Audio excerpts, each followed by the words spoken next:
name is Gareth Jones. I manage the Inspire project and Changing Gears in Torfaen. And what we do is we work with young people referred to us from schools who may be having a little bit of difficulty in progressing or engaging, and some more young people with the COVID virus at the minute who are perhaps not going to school. And we also work with young people who are 16 to 24, who are unemployed or who are involved in a range of different activities, both antisocial and otherwise, and just need some extra support and to enable them to progress into employment.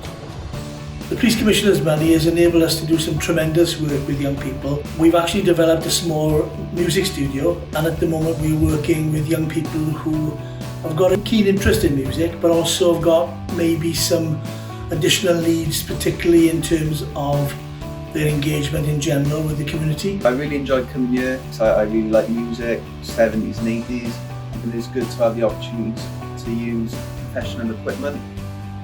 So at the minute we've got radio shows that we're producing with young people, we've got DJ skills we're producing, and the money from the Police Commissioner's office has enabled us to pay for about £8,000 worth of new DJ and recording equipment, and to bring in experts to actually help the young people that we were working with to the value of about £7,000. It's been a godsend for some of the young people we were working with despite the pandemic. You have people come to us, which is DJs. We have other people that come that specifically want to do music production. We also have other people that want to come and just do radio. So we have a kind of broad variety of different activities that we can do with young people.